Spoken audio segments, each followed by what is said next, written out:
మా అమ్మ గాని జర దీని బిడ్డ ఆలుగడ్డ కూర మంచిగా లేదా అయితే జరాగు కోడిగుడ్ల కూర వండుతా. అరే బుజ్జికి గా తొక్కేస్తే ఎట్లా, ఏదన్నా కూర చేయరాదు? లాస్ట్కు పెరిగేసుకొని తినాలిరా, పెయ్యికి మంచిది. అబ్బా డాడీ మమ్మ అండిన దొండకాయ కూరతోటి తినబుద్ధి అయితే లేదు. వస్తప్పుడు బిర్యానీ దేవా, గిట్లుంటాయి ఇండ్లల్లా. అదే గరీబుల పిల్లలు చదివే సర్కార్ బల్లల్లా హాస్టల్లల్లా ఎట్లున్నదో చూడుర్రి జరా. ఏం హాస్టల్లో ఏం తిండో పోరల పానాల మీదికి రావట్టే. మొన్న ఆసిఫాబాద్ జిల్లా వాంకిడి గురుకుల పాఠశాలలో ఓ చెల్లెమ్మ జీవిడిస్తే నారాయణపేట జిల్లా మాగనూరు స్కూల్లో 6 రౌండ్లే 3 మాటల బేవోసులు అయ్యిర్రు. ఆలుగడ్డలు ఉడికిలేవు, వంకాయలు కూడా ఉడికిలేవు. ఎందుకు ఏడుస్తున్నావు అమ్మని? వాంతికి అవుతుంది. హెడ్ మాస్టర్ ను సస్పెండ్ చేసి ఆర్డీఓ ఫుడ్ ఇన్స్పెక్టర్లకు నోటీసులు పంపినా మళ్ళా గదే కథ.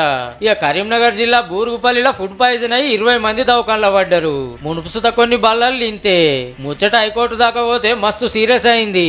పిల్లలు చచ్చిపోతున్నా పట్టించుకోరా, డ్యూటీలో లాపర్వ చేసిన వాళ్ళ మీద బెయిల్ రాని కేసులు పెడితే చక్కగా అవుతారని గట్టిగానే అరుచుకుంది. మాగనూరులో కుర్కురేలు తిని చూస్తాయిన్రు, పగటిలు పోవ వల్ల కాదని కోర్టుకు చెప్పిండు సర్కార్ లాయరు. ఇంకేడేడిట్లా అయిందో సోమవారం నాడు మొత్తం రిపోర్టు పంపాలని ఆర్డర్ చేసింది. రంగారెడ్డి జిల్లా షేరిగూడలో పిల్లలతోటి పగటిలు పువ్వు తిన్నాడు విద్యా commission chairman Akunuru Murali sir.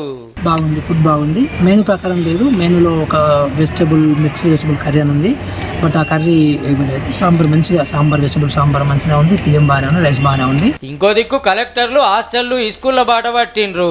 వంటలు మురక చూసుకుంటా చెకింగులు చేస్తాండ్రు. ఎవరు ఏడలాపర్వ చేస్తుండ్రో గుర్తుపట్టి జరాల సంగతి చూడుర్రి. ఇంకెవరు సుస్థి కాకుండా మంచి బువ్వ పెట్టుర్రి.